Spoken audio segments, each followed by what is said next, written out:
People with type 2 diabetes are at elevated risk for a number of serious health problems, including heart disease, premature death, blindness, kidney failure, amputations, fractures, frailty, depression, and cognitive decline.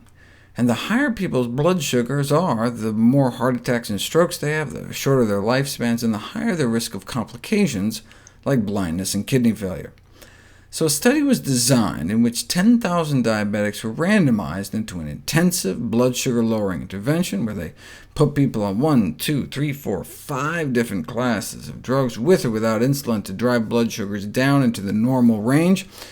Of course, you're not treating the underlying cause, you're not actually treating the actual disease, but by lowering one of the effects of the disease, these high blood sugars, by any means necessary, the hope was to prevent some of the devastating complications. How'd they do? The intensive blood sugar lowering with drugs increased mortality. After reviewing mortality trends, they conclude that the harm associated with the increased risk of death outweighed any potential benefits, and they stopped the study prematurely for safety reasons. They were successful in bringing people's blood sugars down, but in trying to push people's hemoglobin A1c under 6, they ended up pushing people 6 feet under. Perhaps due to the adverse effects of the very drugs used to treat the disease. Even just injected insulin itself may promote cancer, obesity, atherosclerosis, worsen diabetic retinopathy, and accelerate aging.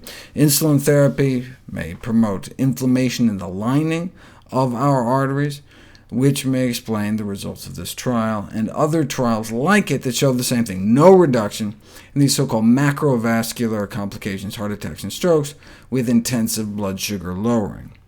However, intensive therapy was associated with a 21% reduction in the development of microvascular complications like kidney dysfunction. But any such benefits should be weighed against the increased risk of dying, increased weight gain, increased risk of severe hypoglycemia in the intensively treated patients. So trying to normalize people's blood sugars with drugs might not be such a good idea. Should be noted, though, that these trials relied virtually exclusively on drugs and did not include any serious effort at diet and lifestyle change. A 2013 paper in the New England Journal of Medicine found that an intensive lifestyle intervention focusing on weight loss did not reduce the rate of cardiovascular events like heart attacks in overweight or obese adults with type 2 diabetes. It did not increase their risk of death, but it did not seem to decrease it. In fact, the trial was stopped after about 10 years on the basis of futility. They lost weight, but they weren't dying any less. And that's what we see across the board in these types of lifestyle interventions. It's good that the dietary intervention wasn't killing anyone, but why wasn't it actually helping people live longer? Because they didn't actually put them on a healthier diet.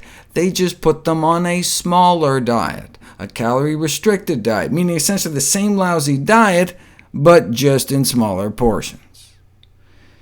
If we eat less and exercise more, we can lose weight, get more physically fit, slimmer, and have better blood sugar control. But if our diets continue to be so unheart healthy that our bad LDL cholesterol doesn't improve, then we're not going to be unclogging our arteries.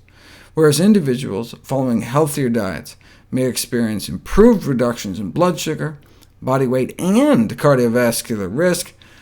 Yes, by eating a smaller quantity of food without changing quality, we can lose weight, but the point of a lifestyle intervention is not to just fit people into skinnier caskets.